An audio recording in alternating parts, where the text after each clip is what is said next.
Sí, claro. Bueno, buenas tardes. Buenas tardes, bienvenidos a la sesión de la tarde del primer día de la clase matemático.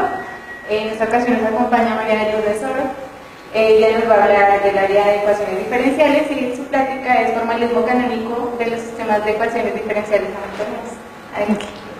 Bueno, muchas gracias al comité organizador por permitirme este espacio. Bueno, esta charla pretende no ser muy técnica en realidad. Voy a presentar algunos resultados un resultado principal de los sistemas de ecuaciones diferenciales hamiltonianas, en el sentido de que podemos estudiar las curvas, solución a mi sistema de ecuaciones a partir de una dos-forma diferencial asociada. Bueno, lo que eso significa, vamos a hablar en adelante, el esquema de mi presentación es el siguiente. Presentamos, qué forma tienen los sistemas hamiltonianos, y para hablar de las curvas solución o las curvas integrales de estos sistemas, en el contexto de las formas diferenciales, pues voy a presentar algunos resultados y de formas exteriores, formas diferenciales y operaciones básicas. Y pues bueno, el tercer punto esencialmente es para hablar de la caracterización. Podemos hablar de las curvas solución al sistema, como he mencionado, a partir de curvas vórtice de la forma diferencial asociada. Entonces, en primer lugar, tenemos, sea M un abierto en Rn, y consideramos un campo vectorial F del abierto a Rn. Entonces, mi campo vectorial me asocia a cada punto de mi abierto M una flechita.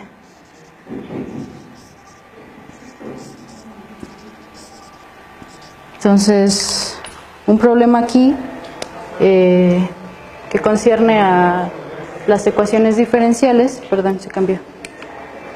es el de encontrar una curva phi parametrizada por el tiempo AM, tal que phi de, digamos, 0 inicie, digamos que la curva queremos que pase por un punto x0 y tenga precisamente este vector de velocidad. Y esto matemáticamente, fíjese, y este es el vector, ¿no?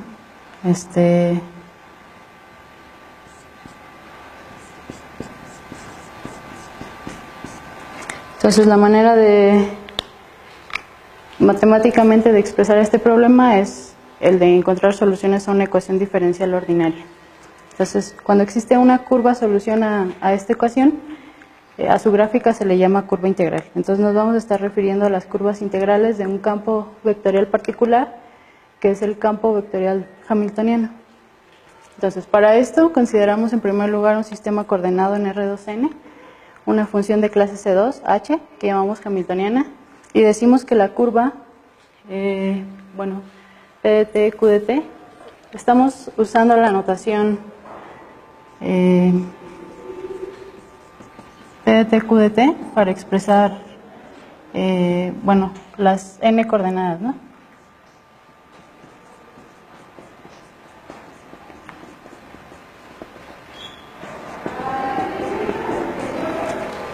Entonces decimos que la curva satisface el sistema hamiltoniano si cumple las ecuaciones que están expresadas. ¿Ok? Entonces, vamos a hablar de nuevo, como he mencionado, de las soluciones a este sistema. Para eso entramos en el contexto de las formas diferenciales. En primer lugar, una forma algebraica es una función lineal. Una K-forma algebraica es una función K lineal y alternante.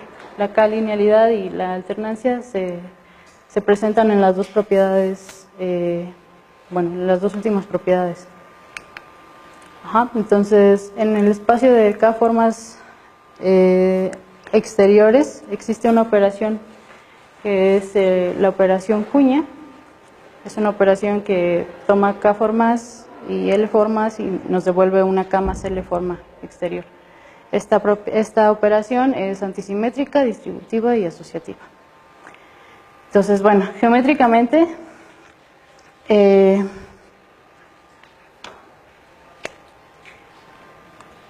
bueno, vamos a tomar particularmente, nos van a interesar las dos formas, entonces, geométricamente si tenemos en Rn los vectores Si1, Si2, entonces, bueno, y si denoto por omega el producto cuña de dos unoformas, entonces cada uno de estos vectores tiene proyección en el plano omega 1, omega 2.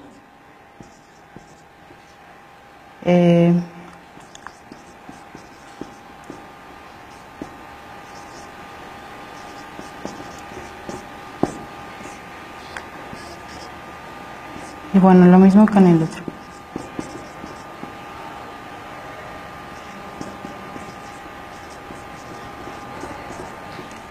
Entonces la interpretación geométrica de la dos forma evaluada en dos vectores en Rn me dice que, bueno, la evaluación corresponde al área del paralelepípedo formado por la proyección de los vectores en el plano omega 1, omega 2. ¿Sí? Bueno.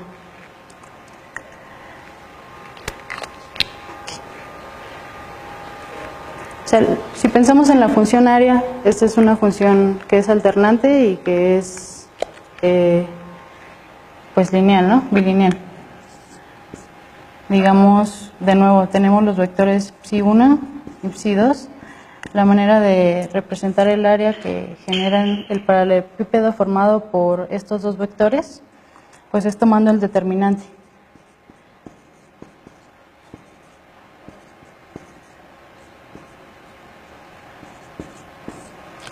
Entonces esta cantidad, o bueno, esta función corresponde a una dos forma, que es la explicación de la interpretación geométrica de la que hablamos. ¿Sí?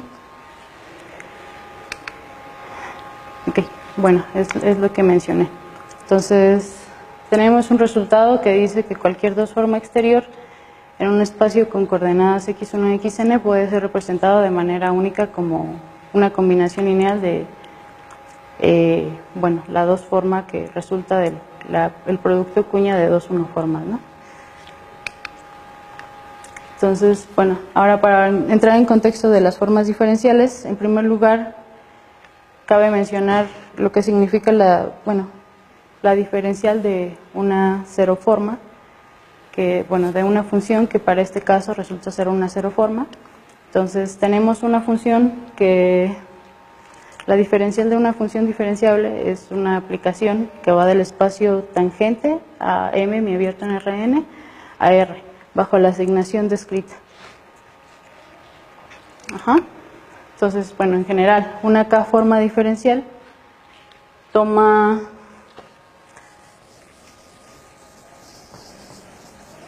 es una asignación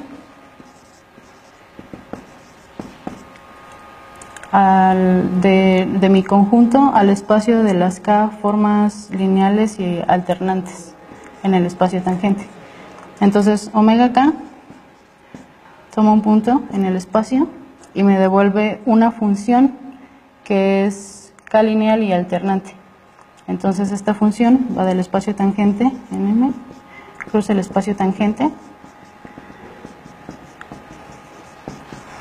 a los reales, ¿no? Y bueno, la forma general de una K forma diferencial es la expresada en la suma.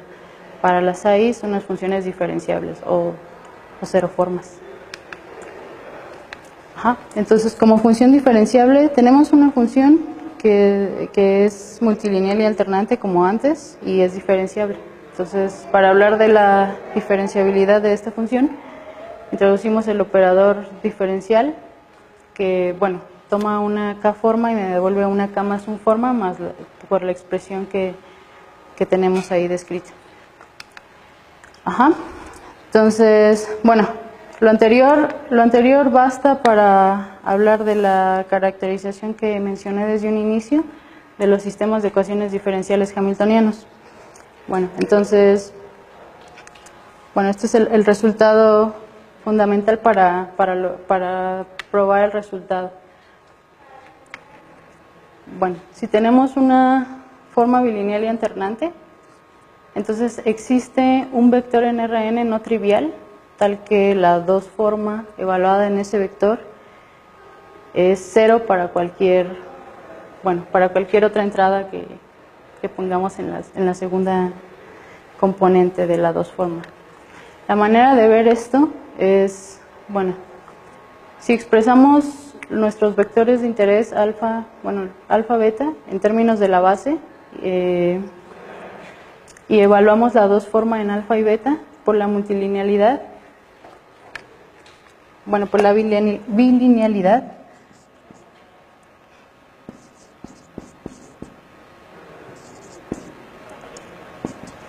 vamos a tener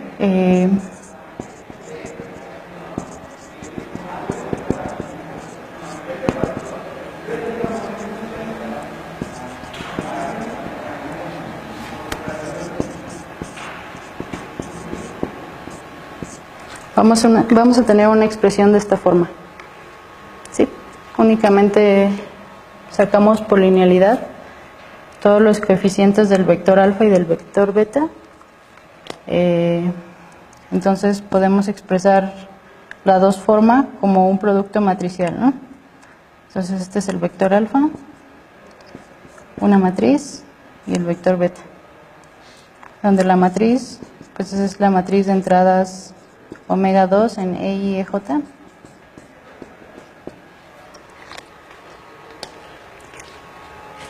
Bueno, entonces, dado que la 2 forma es antisimétrica, entonces es alternante, entonces la matriz es antisimétrica. Eso se puede ver por la forma, ¿no? O sea, únicamente cambiamos los lugares y tenemos el signo menos por la alternancia. Entonces, al transponer la matriz, pues resulta que, pues bueno, es antisimétrica, ¿no? A menos la matriz es igual a su transpuesta. Ahora, por este resultado, pues tenemos que el determinante de A es el determinante de su transpuesta, pero este es el determinante de menos A, ¿no? Que es menos 1 a la 2n más 1, determinante de A, y esto es menos el determinante de A. Entonces, el determinante de A es 0, lo que significa que tenemos un vector en el kernel de la matriz, un vector no trivial. Un vector propio con valor propio 0. Y bueno, a este vector se le llama vector nulo. Ahora, vamos a considerar una uniforma diferencial, tal que la derivada de esta uniforma diferencial, en primer lugar, si la dimensión del espacio de vectores nulos es la mínima posible, ya vimos que para la dimensión impar debemos de tener al menos uno no trivial, entonces a la forma diferencial se le llama no singular. ¿Sí? Como tenemos un vector para cada punto en el espacio, dada la forma diferencial, entonces tenemos un campo de líneas. ¿Sí? O sea, para cada x tenemos un vector, ese vector y bueno, todas sus múltiplos definen una línea en el espacio. Entonces tenemos un campo de líneas que es análogo al campo vectorial del que hablamos antes. Pues tenemos el problema de encontrar curvas integrales de este campo de líneas. A esas curvas integrales se les llaman curvas vórtice. Ajá. Y bueno, entonces el resultado principal de esta charla es que, de hecho, las curvas vórtice de la uniforma diferencial expresada, P de Q menos H de T para H, una función hamiltoniana, se pueden parametrizar por curvas que son solución al sistema de ecuaciones diferenciales hamiltonianos. ¿Sí?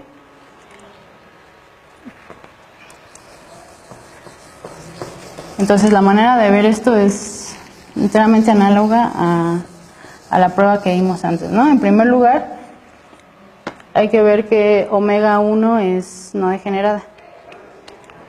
Pero bueno,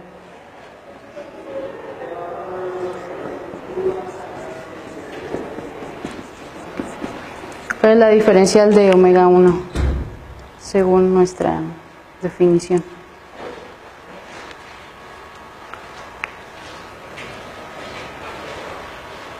Bueno, d de omega 1 es menos, bueno, dh de t, ¿no? Pero h como una función de R2n a R. Bueno, aquí es cuña, ¿no?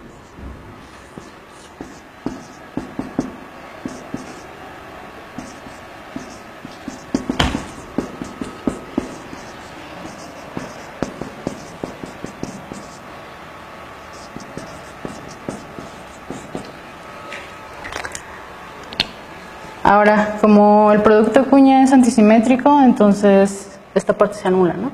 Porque esto es igual a menos el mismo. Bueno.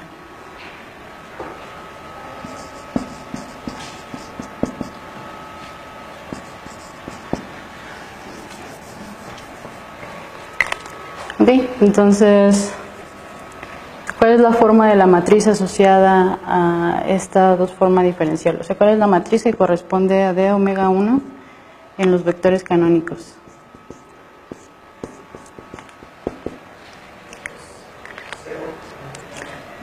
¿Cero?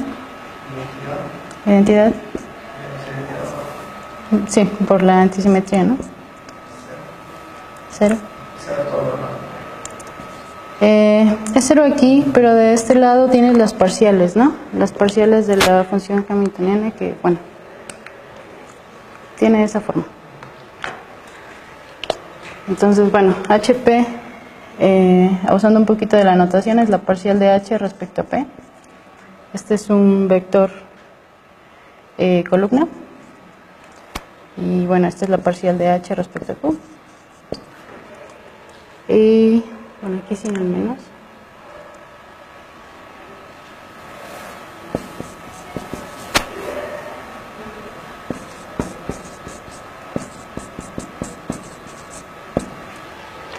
Sí.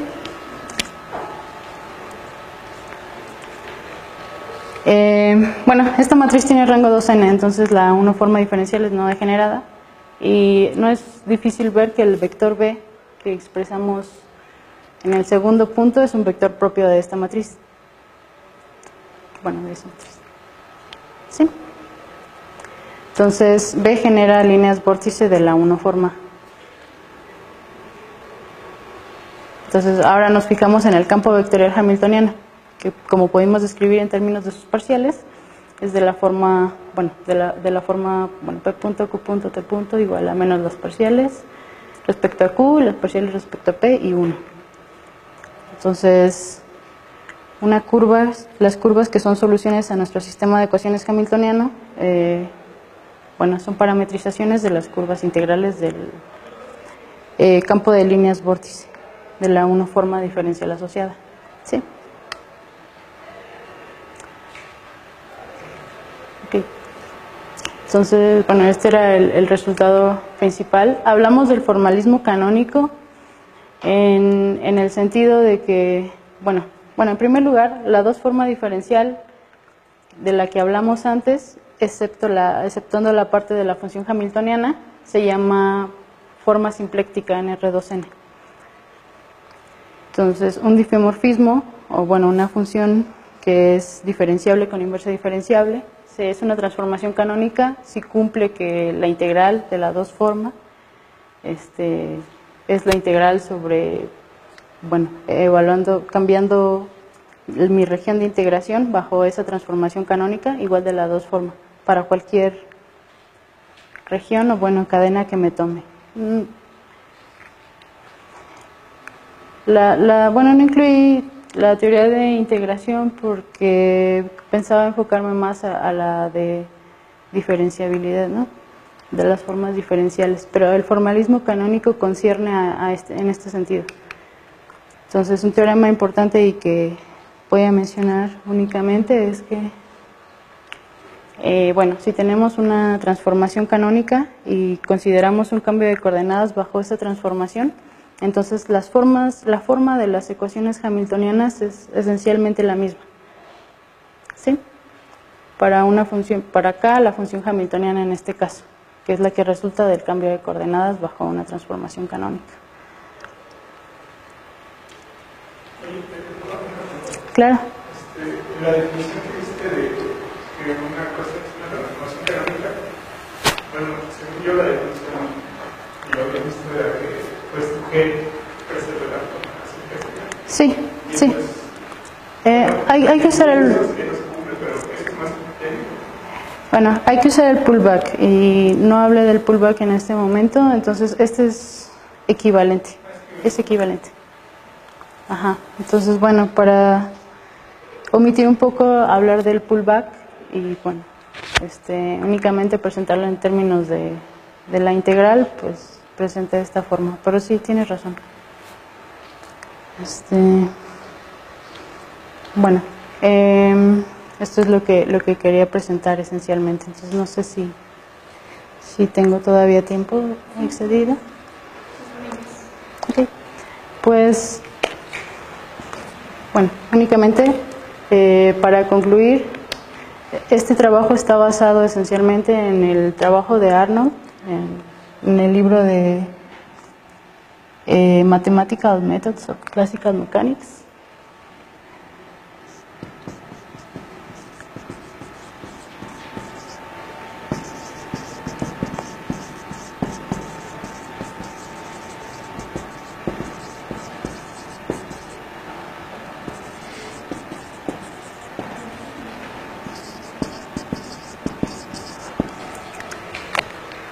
Y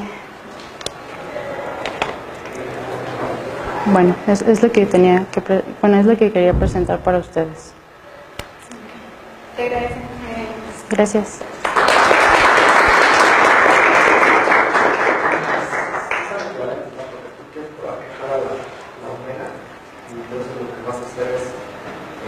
Integrar sobre cualquier Cadena, sí. región, sobre una cadena, y para cuando tú quieres integrar el pullback, pues justo lo pasas así, ¿no? Y luego pruebas que eso es igual a esto para toda región y utilizas que para todo abierto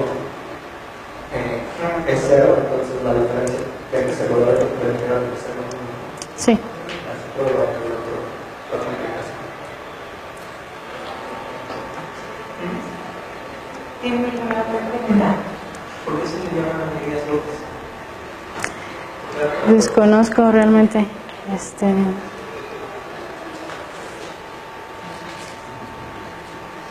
Sí.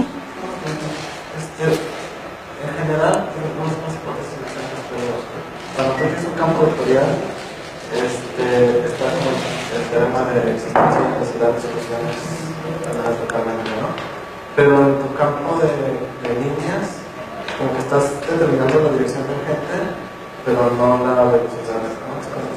Entonces, ¿también hay distintas soluciones o puede haber? Me parece que puede haber varias soluciones. No he estudiado el problema en concreto, pero de hecho este punto es importante porque la manera de evitar que no existan soluciones es tomar de hecho el campo de líneas vórtice y no una elección del vector nulo, ¿no? Para evitar que tengamos por ahí distribuciones, pues bueno, para las que no tengamos existencia de solución o de curvas integrales.